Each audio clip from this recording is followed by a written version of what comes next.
Dans ce monde, il existe une poudre capable de rendre l'eau des rivières contaminées potable en moins de 90 minutes. Et le coût ? Moins d'1 centime par litre. Elle fait ça depuis plus de 4000 ans, purifiant en toute discrétion l'approvisionnement en eau de cités entières de l'Antiquité sur 2 continents. Transportée le long des routes commerciales, non pas pour la médecine, ni pour la nourriture, ni pour la teinture, mais spécifiquement parce que ceux qui s'occupèrent de l'eau savaient exactement ce qui se passait lorsqu'ils broyèrent la graine et ajoutèrent la poudre à une citerne. Des meules retrouvées dans des sites de la vallée du Nil, datant de 1500 ans avant notre ère, portent des résidus compatibles avec la poudre de graines de moringa. Les citernes alimentées par ces meules desservaient des villes de plus de 10 000 habitants. Les gens qui vivaient dans ces villes ne mouraient pas de maladies liées à l'eau au rythme qu'on pourrait attendre, étant donné l'état de leurs rivières. Les chercheurs ont remarqué ça. Puis les chercheurs ont publié leurs découvertes. Et ensuite, avec la précision silencieuse de quelque chose qui n'a jamais été tout à fait un accident, ces conclusions sont restées exactement là où elles avaient été placées, dans des revues académiques, sans être dérangées, tandis qu'une industrie qui ne pouvait absolument pas se permettre que vous les lisiez atteignait 45 milliards de dollars. Ils ne l'ont pas étouffé parce que ça ne marchait pas. Ils l'ont étouffé parce que ça fonctionnait tellement bien que personne ne pourrait jamais le posséder, le mettre en bouteille ou y associer un abonnement. On ne peut pas breveter une protéine qui existe naturellement dans une graine. On ne peut pas déposer une marque sur un arbre qui pousse à l'état sauvage dans 30 pays. Et on ne peut pas construire une industrie de filtration de 45 milliards de dollars sur quelque chose qu'un enfant de fermier broie dans un mortier pour 6 centimes. Le marché mondial du traitement et de la purification de l'eau était évalué à 45 milliards de dollars en 2023. Il est en bonne voie pour dépasser les 100 milliards de dollars avant 2030. Un rapport conjoint de 2019, publié par l'UNICEF et l'Organisation mondiale de la santé, a documenté que 785 millions de personnes sur Terre n'ont actuellement pas accès à une source d'eau potable basique. 2 millions d'enfants de moins de 5 ans meurent chaque année de maladies diarrhéiques liées à l'eau. Et voici le détail, discrètement enfoui dans ce même ensemble de données. Plus de 60% des populations qui manquent d'eau potable vivent en Afrique subsaharienne et en Asie du Sud. Exactement dans les régions où les arbres Moringa oleifera poussent nativement, abondamment, et sans être plantés par quiconque. Les graines tombent de l'arbre dans des gousses sèches, touchent le sol, et personne ne les ramasse. 2 millions d'enfants par an. La connaissance existe déjà, le mécanisme est déjà compris, l'arbre pousse déjà. Mais une industrie de 45 milliards de dollars ne reste pas à 45 milliards de dollars quand la solution à l'eau contaminée pousse au bord de la route et ne coûte rien à récolter. La poudre de graines de moringa ne peut pas être dosée. Une réaction de coagulation ne peut pas être facturée. La protéine qui élimine les contaminants de l'eau ne peut pas être brevetée parce qu'elle appartient au domaine public de la nature. Une industrie de la filtration ne prospère pas quand la solution coûte 1 centime par litre et que l'approvisionnement pousse plus vite que vous ne pouvez le récolter. Je ne vais pas vous dire que c'est une invention nouvelle. Les Égyptiens traitaient déjà les graines de moringa pour purifier l'eau avant même que Rome ne soit une ville. Des textes médicaux en sanskrit compilés il y a plus de 2000 ans, le Sushruta Samhita et le Charaka Samhita, décrivent des préparations à base de graines de moringa pour purifier l'eau des puits, avec une précision qui ressemble à un protocole de laboratoire, broyer en poudre fine, ajouter un petit volume d'eau propre, distribuer dans l'eau trouble, attendre la décantation, décanter. Au Soudan, le long du cours supérieur du Nil, les porteurs d'eau broyaient des graines de moringa dans des récipients en céramique avant de les remplir du fleuve. Et ce, aussi récemment que dans les années 50. La pratique était tellement routinière, tellement ancrée dans le rituel quotidien de préparation de l'eau, que des chercheurs occidentaux, documentant les pratiques traditionnelles dans la région en 1959, ont failli ne pas la mentionner. C'était trop ordinaire, trop ancien pour sembler important. Puis, en 1999, Folkard et Sutherland, de l'université de Leicester, ont publié le mécanisme en détail. Ce qu'ils ont isolé était une protéine cationique dimérique, poids moléculaire approximativement 13 000 daltons, qui porte une forte charge électrique positive.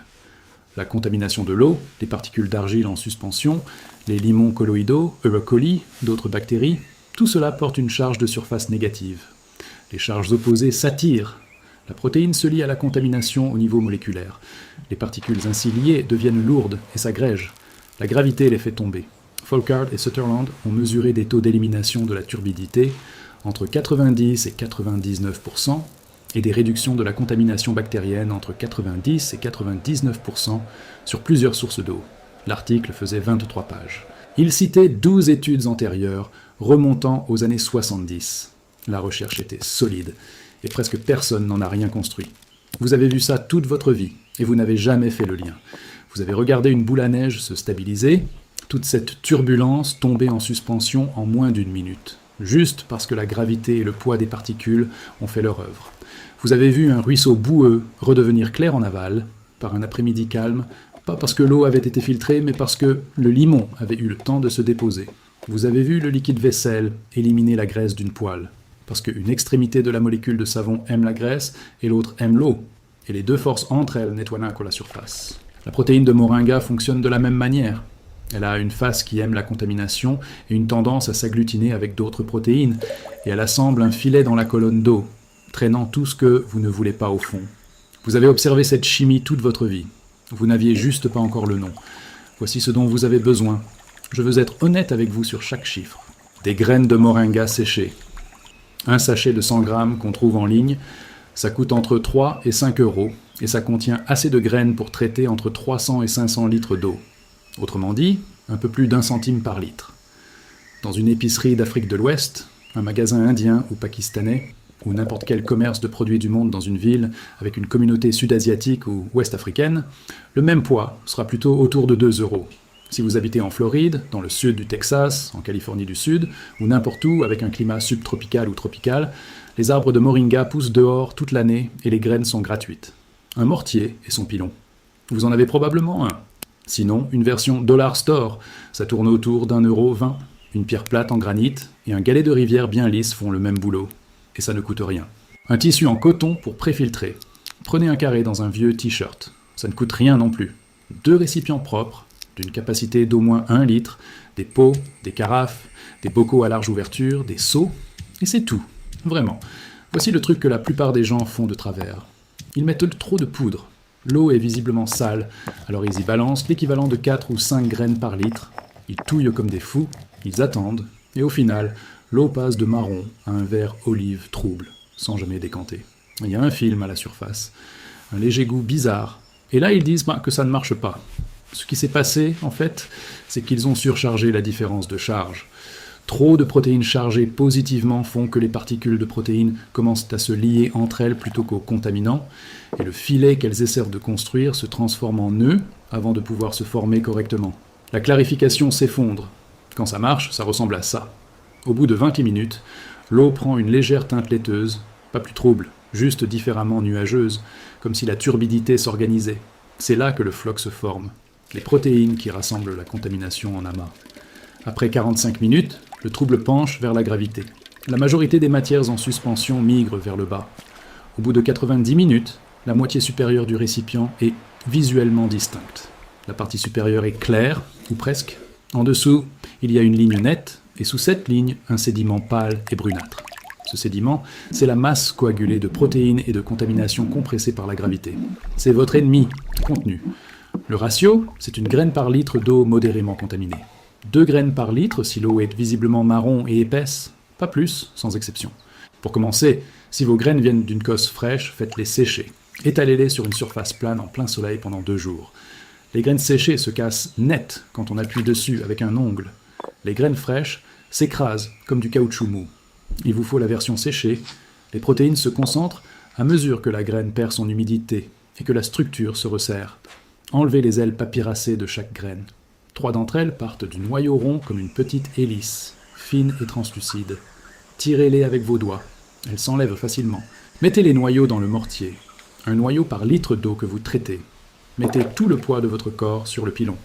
Le noyau résiste 2 ou 3 secondes, puis il craque et commence à se fracturer.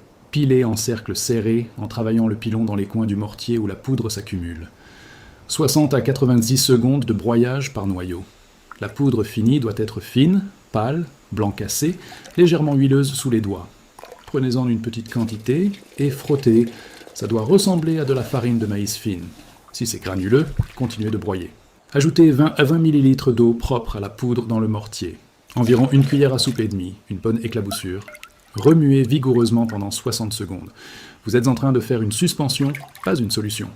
La poudre ne va pas se dissoudre, elle va se répartir. Le mélange doit paraître liquide et légèrement crémeux, comme du lait dilué avec de l'eau. c'est votre pâte activée.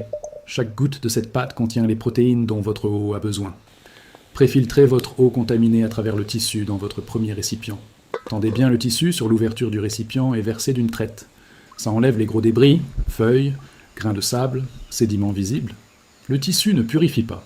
Il nettoie juste le gros matériel pour que les protéines puissent se concentrer sur les fines particules que le tissu ne peut pas attraper. Versez la totalité de la pâte activée dans l'eau préfiltrée. Grattez le mortier avec votre cuillère, récupérez le moindre reste, remuez rapidement pendant 30 secondes. Pleine vitesse, grand mouvement, répartissez bien les protéines dans tout le volume. Ensuite, ralentissez pour un mouvement circulaire, long et délibéré. Pensez à pétrir une pâte à pain, lent, régulier, volontaire, pas à battre des œufs. Maintenez ce rythme pendant 5 minutes complètes. Le mélange lent construit le floc, donnant le temps aux protéines de trouver les contaminants, de s'y lier, et de s'agréger en amas assez lourds pour retomber. Un remuage rapide après la phase de répartition casse physiquement les amas. 5 minutes. Comptez-les. Posez le récipient sur une surface plane. Ne le bougez plus. Si le sol vibre avec le passage des gens, surélevez le récipient sur un tissu plié ou posez-le sur une étagère. Les vibrations perturbent la décantation. Laissez-le tranquille pendant 90 minutes. Plus longtemps, c'est mieux. 2 heures donneront de meilleurs résultats que 90 minutes. 3 heures, c'est encore mieux. Le processus ne s'arrête pas à 90 minutes, il devient simplement fiable à ce moment-là. Quand vous revenez, ne soulevez pas le récipient. Regardez-le de côté, à hauteur des yeux. Vous verrez une stratification nette entre l'eau claire du dessus et le sédiment déposé en dessous. La ligne de séparation est réelle et bien nette. L'eau du dessus, c'est votre produit.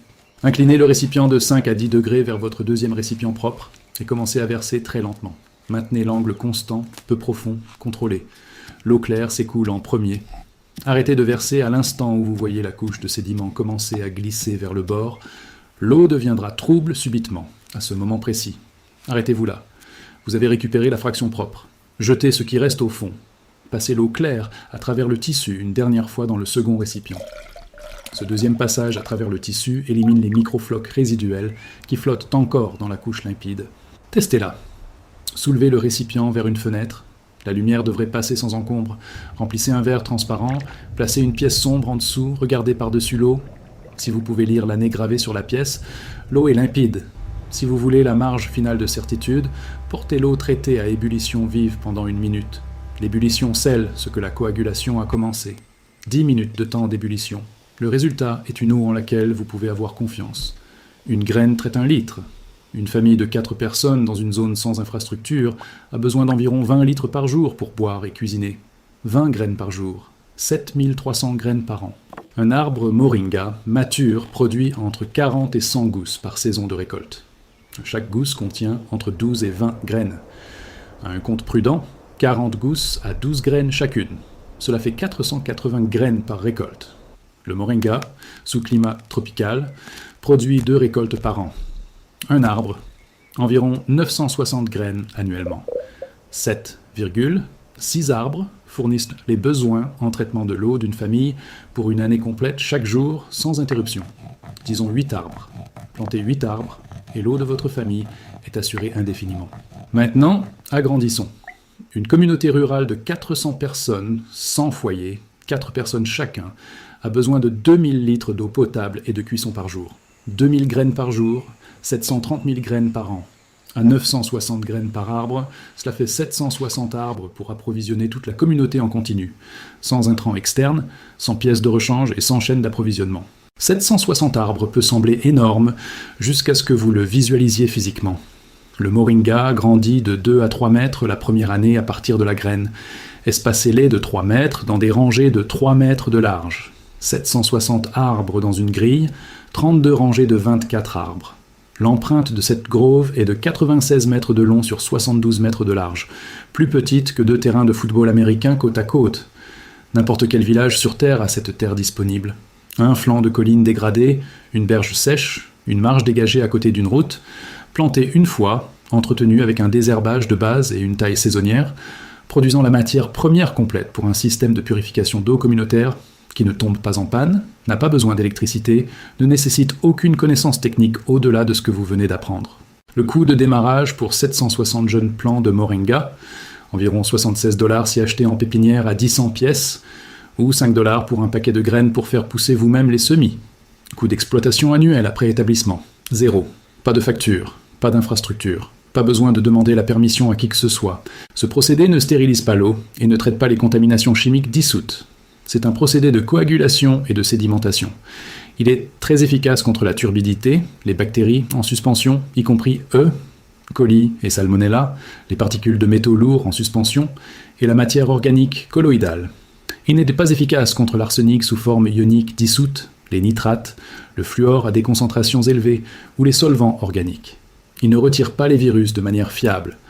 La coagulation réduit certains virus de 50 à 80% dans des essais contrôlés, ce qui est significatif, mais pas suffisant pour y risquer votre santé, sans une ébullition ultérieure dans un environnement à haut risque viral.